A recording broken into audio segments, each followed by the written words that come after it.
Assalamualaikum warahmatullahi wabarakatuh. Sahabat, saat ini kita akan membahas tentang kondisi Florida dan Texas yang dihantam oleh gelombang coronavirus yang baru dan mencapai angka 11.445 dan 8.258 kasus baru.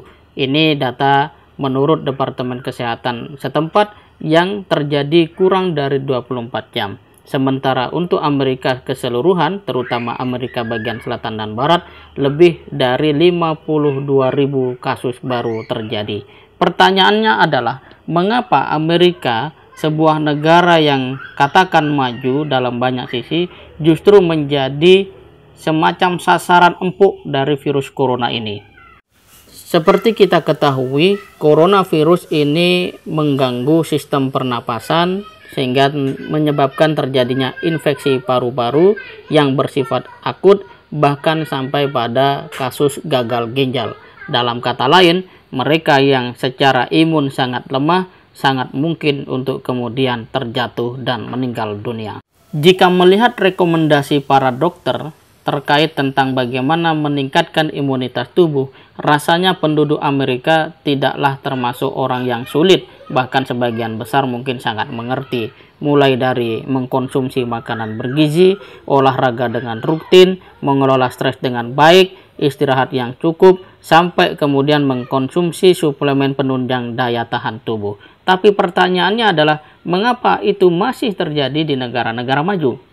Adakah kaitannya ini juga dengan tingkat spiritualitas, di mana Amerika sebagai sebuah negara cenderung tidak begitu memperhatikan aspek moral, aspek iman dalam konteks keagamaan, atau juga bagian dari kebiasaan yang hidup bebas sehingga menjadikan bagian-bagian vital dalam tubuh itu menjadi tidak berfungsi secara maksimal, seperti kebiasaan memakan babi, meminum minuman keras, tidur terlalu lama, atau bahkan menjadikan malam seperti siang. Kita tidak pernah tahu, tapi fakta-fakta yang menunjukkan budaya negara Amerika, saya pikir tidak bisa kita lewati begitu saja tanpa menghubungkan kaitan dengan imunitas tubuh masyarakat Amerika.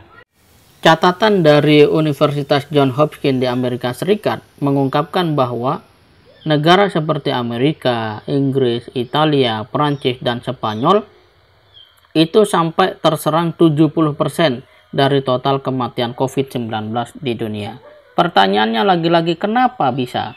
Sampai saat ini belum ditemukan sebuah argumentasi yang kuat, namun sisi yang sifatnya rasional bisa dilihat sebagai sebuah alasan.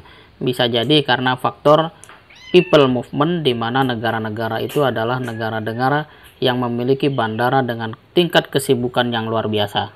Posisi bandara-bandara yang strategis pada masing-masing negara maju ternyata dalam kasus ini justru membawa malapetaka. Akan tetapi kalau kita kembali pada kemajuan teknologi dan sains mereka, nampaknya alasan ini juga sebenarnya bisa diatasi mestinya.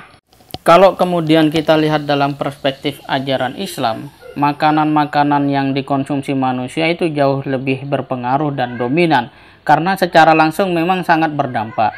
Orang yang biasa makan makanan haram itu akan cenderung untuk rusak tidak sekedar badannya, tetapi juga cara berpikirnya, bahkan perilaku dan orientasi hidupnya.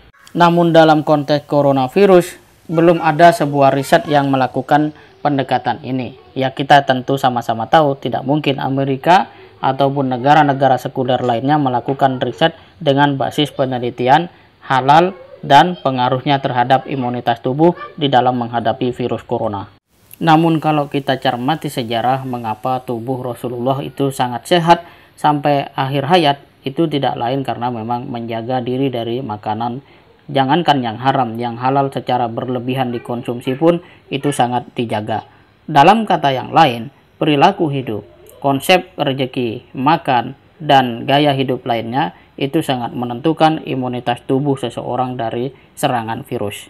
Jika faktanya memang demikian, lantas apakah kemudian dunia akan sadar bahwa sesungguhnya bukan virus itu yang kuat, tetapi perilaku hidup mereka yang lemah karena memakan makanan yang diharamkan oleh Allah, dan pada saat yang sama apakah umat Islam akan semakin sadar bahwa sistem ajaran Islam yang hari ini dan selamanya menekankan untuk manusia memakan makanan yang halal sebagai sebuah keunggulan, jika ini adalah sebuah hal yang benar dan diyakini serta terus digalakkan, boleh jadi satu-satunya cara dunia untuk selamat dari virus corona adalah kembali pada syariat Allah, mengkonsumsi makanan yang halal dan berperilaku hidup sehat, tidak saja sekedar atas dasar rekomendasi medis, tapi juga syariat Islam itu sendiri.